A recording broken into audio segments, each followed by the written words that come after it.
ঠিকানা খুঁজে পাচ্ছে না লিটন কুমার দাস। চ্যাম্পিয়ন্স ট্রফি স্কোয়াডে জায়গা হয়নি তার, এবার ঢাকা প্রিমিয়ার লিগেও ঠিকানা খুঁজে পাচ্ছে না লিটন কুমার দাস। দেশের ক্রিকেটে বড় এই তারকা 2 দিনের দলবদল শেষে কোনো ক্লাবে চূড়ান্ত ঠিকানা হিসেবে বেছে নিতে পারেনি। 23 তারিখ দলবদলের প্রথম দিনে সিসিডিএম কার্যালয়ে এসে নিজের টোকেন তুলে নিয়েছেন লিটন কুমার দাস। তবে গত আসরে আবাহনীর হয়ে খেলা এই ক্রিকেটার কোনো ক্লাবের সঙ্গে চুক্তিবদ্ধ হতে পারেননি এখন পর্যন্ত। 23 ফেব্রুয়ারি সন্ধ্যায় 2 দিন দলবদল করা 165 জন ক্রিকেটের তালিকা দিয়েছিলেন সিসিডিএম, যেখানে নাম নেই লিটন কুমার দাসের। লিটনের ঢাকা প্রিমিয়ার লিগে এখন পর্যন্ত ঠিকানা খুঁজে না পাওয়ার কারণ অবশ্য পারফরমেন্স নয়।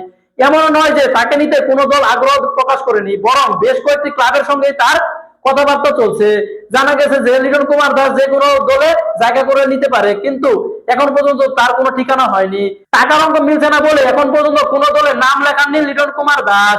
একটি ক্লাবের শতকরি জানিয়েছেন যে তাদের সঙ্গে কথাবার্তা অনেক দূর এগিয়ে গেলেও শেষ পর্যন্ত আর কিছু চূড়ান্ত হয়নি। লিটন হয়তো অনেক টাকা দাবি করায়, যা অঙ্কে 50 লাখেরও বেশি জমে গেছে, তাই হয়তো বা লিটন কুমার দাসকে এবার ঢাকা প্রিমিয়ার লিগে কোনো দল নিতে চাচ্ছে না। হয়তো বা এই কারণেই লিটন কুমার দাস তিনি খুঁজে পাচ্ছেন না তার ঠিকানা। কেন লিটন যেমন তার প্রত্যাশিত টাকা পাচ্ছে না, তেমন হচ্ছে অন্যান্য খেলোয়াড়দের ক্ষেত্রেও। কেননা বিভিন্ন সূত্রে জানা গেছে যে এবার প্রিমিয়ার লিগে ক্রিকেটের পারিশ্রমিক গতবার চেয়ে অর্ধেক বা তারও বেশি কমে গেছে। এই নিয়ে সাংবাদিকের কাছে আফসোস করে মোহামেডানের স্পিনার তাইজুর রহমান বলেছেন, শেষ পর্যন্ত টাকার জন্য খেলা খেলে না ক্রিকেটাররা।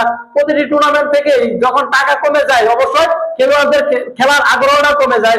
অবশ্যই এটা দুঃখজনক ঘটনা, অবশ্যই এটা দুঃখজনক একটা বিষয়। শুধু জাতীয় দলের ক্রিকেটার না, অনেক ক্রিকেটার আছে যাদের ঘরোয়া ক্রিকেটে খেলার পরিচালনা রয়েছে এবং তাদের যে পরিবার রয়েছে, তাদের পরিবার চালাতে হয় ঘরোয়া ক্রিকেট খেলে। এখন শেষ পর্যন্ত দেখার বিষয় যে বাংলাদেশের এই মারকুটে ব্যাটার তিনি কি শেষ ঠিকানা খুঁজে পাবেন ঢাকা প্রিমিয়ার লিগে?